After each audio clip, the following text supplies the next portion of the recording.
Hey guys, I'm Nicole Herrick DIY. Welcome to another video. All right, today we are going to do a bit of a pattern hack and I am going to make myself a swim scuba dress.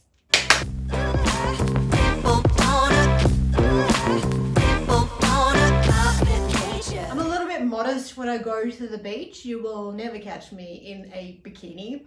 And I don't even like wearing one pieces because I've got really chunky thighs and arms actually. Yeah, anyways, I have always sort of worn like sometimes a swim dress, sometimes shorts and a singlet. But yeah, so that's just me. That's just the way I vibe. I do love my body. It is my body and it's my choices, and I choose not to wear a bikini. So the way I did this, I wanted to do a raglan sleeve because I really wanted that sort of scuba look.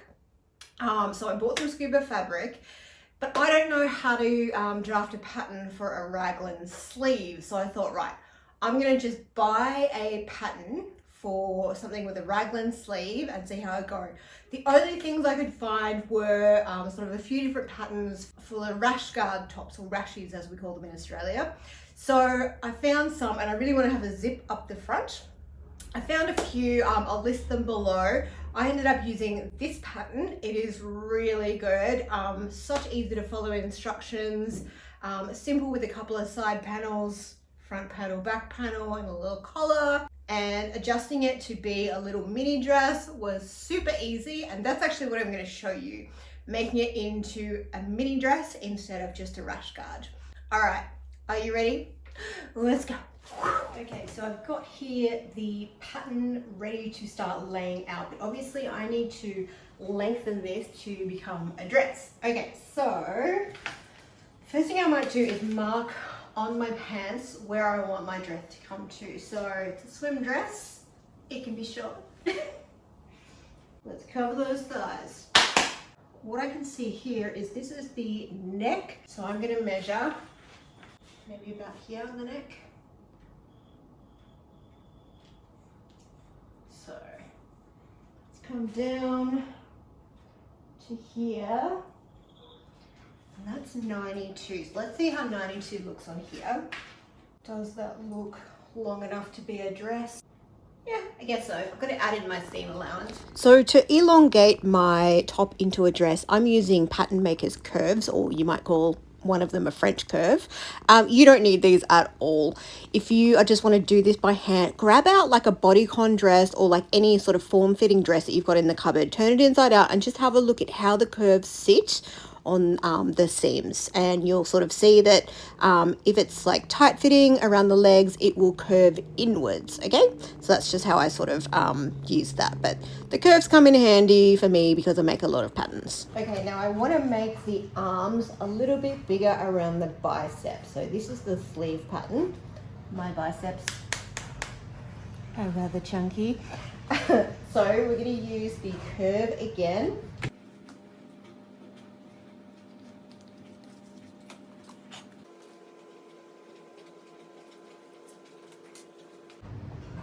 And then I'm doing quite a big turn up. So what I want to do is do a straight bit here. Okay. And then come up.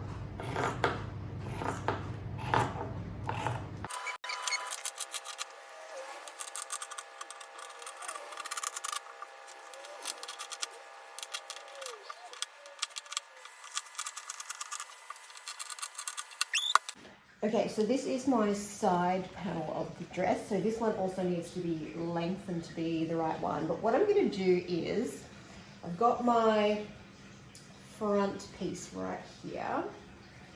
So I'm going to actually lay that down and align it with, I'm assuming, okay, this is the front here. So you can see I've got a little notch here that I can align there. What I might do is just follow this curve, making sure I don't stretch anything. Okay, and I can put a pin down here. And I know that that's where I need to cut this length to. I don't need to adjust the curve or anything of this because this is just a straight side panel. Here's a quick sewing tip. Don't go all your life using these kinds of pins. They're regular length, they're fine, but these bad boys are so much easier. You can literally have so much more play to be able to get it into the fabric and still hold on to this. These ones, really tiny, for my big fingers anyway. And also, get yourself a self-sharpening pin cushion. They will glide in perfectly. If you don't have one and you want to make one, have a look on my YouTube channel. This is magnetic on the bottom, self-sharpening in the middle.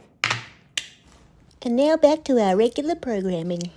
Alright, I started by aligning my side pieces to my back panel. So I looked at the pattern piece to check which is the front tab alignment and which is the back tab alignment. Then I checked which side of my fabrics is which and made sure the right sides were facing each other. Then I can start by pinning right at that tab point and work my way upwards towards the armhole here. And then I can work my way downwards.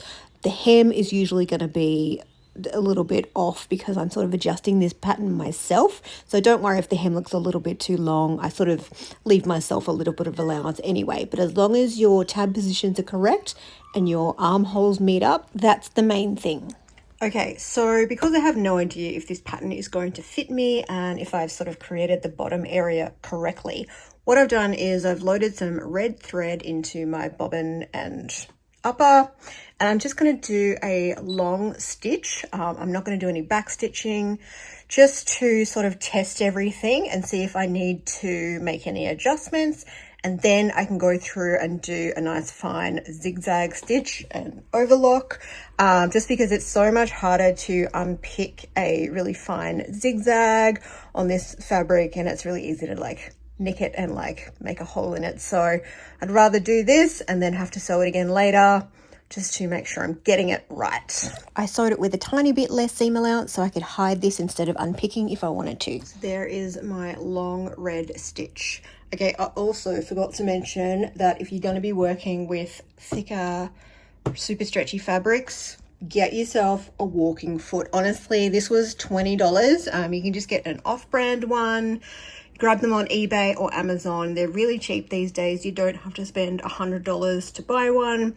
But this thing has basically feed dogs on top, and you've also got feed dogs in your machine underneath. So that's what helps it push it both through from the top and the bottom, and it will always go through without sort of stretching or pulling or doing anything weird or like slipping the two fabrics. So this is a game changer. Get yourself one. All right, so this is my back piece. I'm going to lay that one right side up. This is my two front pieces. So let's work out which is the good side. This is the good side. Good side down. Okay, and that's where my center zip will go.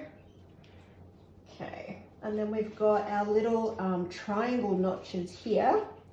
So we want to align those up first. And remember which way I'm going to be going through. I need to come from the armhole down, and so I need to put my pins this way.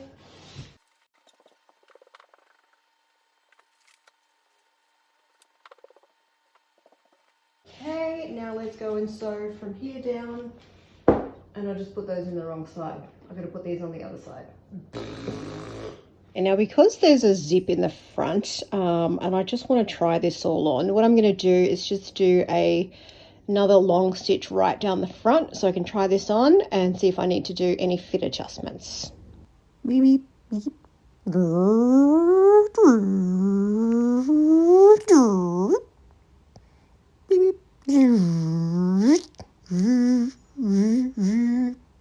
Okay, so don't judge my messy bedroom, but this is how we're looking. It's actually the perfect fit, but because I have a bit of a tummy, what I'm going to do is just do a slightly less seam on everything just so that it gives me that little bit of extra room. So it's not so tight. I might have to do some sit-ups before I go to Hamilton Island.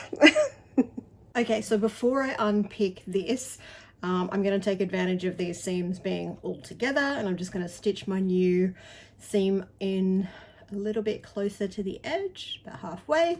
But what I want to do first is test this fabric with a zigzag stitch and just see what's going to be the best length and width. All right, let's choose this one. We want to go a little bit tighter here. All right, let's try this. It did feed through a little bit tight, so I'll lengthen that back up again. Let's just try the default. All right, that's going through a little bit easier.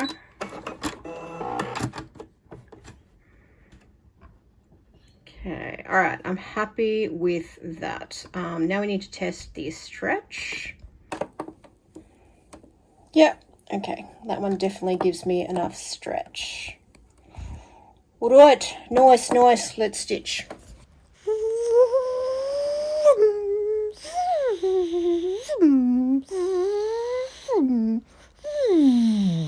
Now I'm just going to pull out all my red stitching, so I just unpick a few stitches and then pull on one of the threads, scrunch it all down until I get all the way at the end, pull that out, and then the other side just pulls straight out. Okay, now I'm going to sew up my sleeves, and I'm going to do the underarm first. And we're going to leave this to do last, attaching into the socket of the armhole. I'll just quickly sew up these two seams. Okay, now let's pin in, I should say, our sleeves. So this is my center front. I've still got my stay stitching in here because I want to hold that together until I'm ready to put the zip in. What we want to do is turn these sleeves the right way out. Okay, I'm going to put my arm in. Okay, pop it into this underarm here. Line my little triangle here up with that center seam.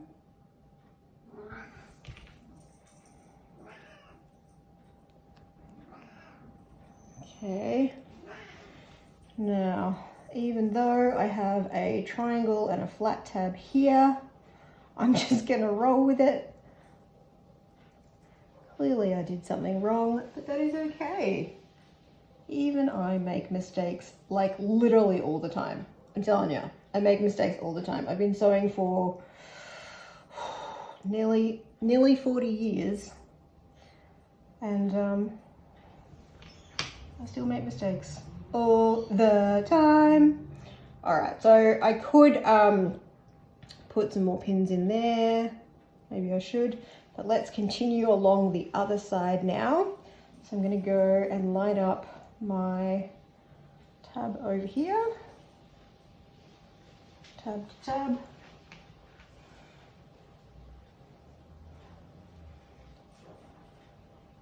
and then end to end. All right, so that's one side done. Okay, so just to show you, here is where the neck is, this hole, okay? So this is where the front zipper is. I've still got my red in there. So I'm going to be sewing from this way all the way around and up, and then on the other side I'm going to sew from the front all the way around the U shape.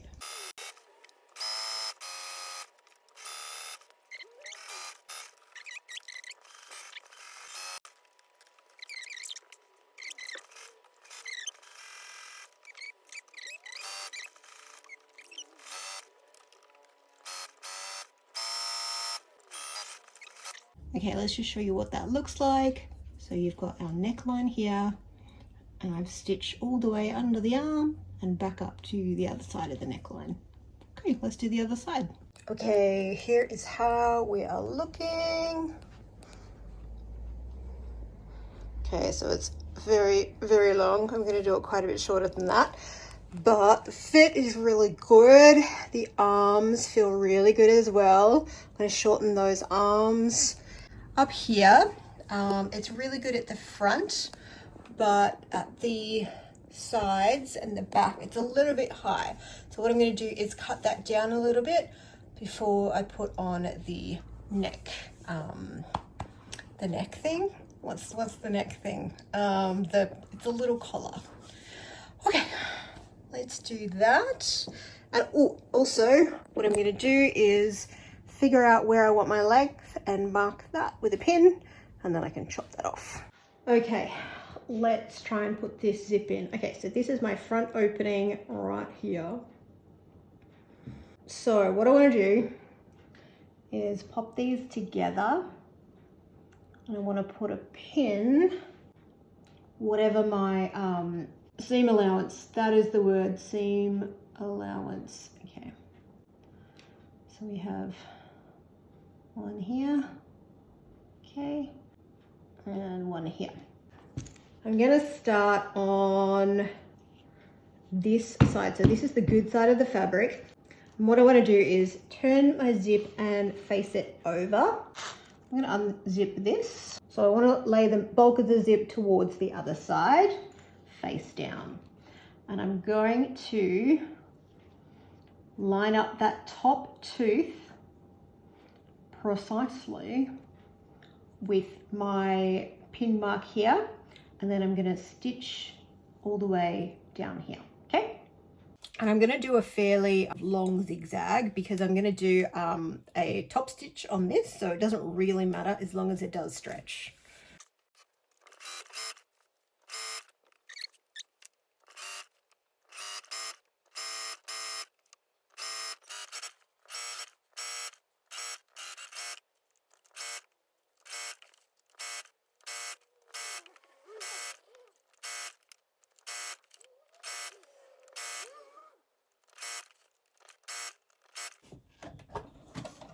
Okay, I'm going to stop just here, and I'm going to try and get the zip past. So I'm going to leave the needle in. Okay, just so it's a little bit easier.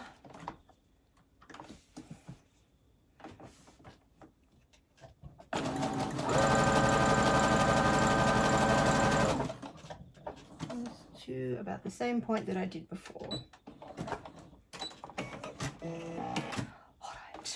Okay, so I've made a little bit of a mess of putting in the zip.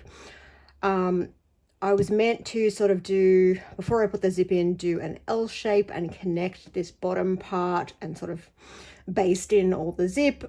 I didn't do it because I was being lazy, and now I've kind of not left myself enough room to do a bit of an L with this piece to join these two together. So I'll leave a link to a video that actually shows you the proper way to put in a zipper like this when it doesn't come all the way to the bottom. So have a look in the description for how to see how to sort of do it properly. But what I'm going to do to fix my little mistake is I'm just going to cut a little piece that is going to extend down here. So I'm just going to measure what is my seam allowance plus this amount here, cut a little strip, and then I'll be joining that strip in here, and then that'll sort of help elongate the eye anyway to make it sort of look like the zip does go all the way down. So let's do that now. Okay, so that's how that's now looking at the bottom. So once I do some top stitching, that will sit nice and flat. Then I made myself a little collar. I just went with whatever the new neck measurement was and based it on the original pattern piece. It's got little curved edges, but it was actually a straight piece and was meant to sort of stretch.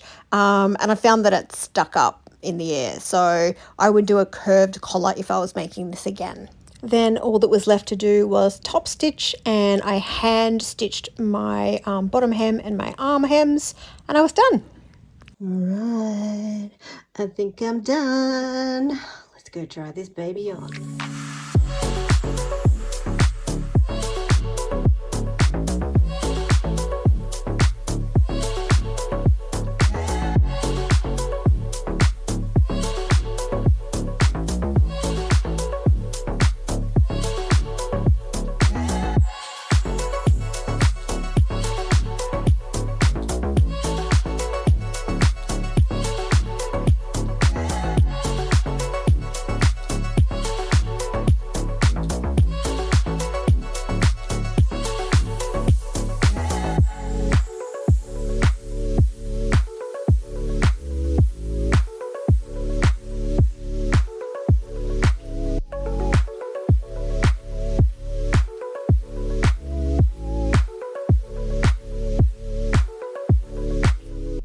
Thank you so much for watching my video. If you are inspired to make something similar, please send me a photo. I would love to see it. Go check out some of my other DIY videos. They're over there.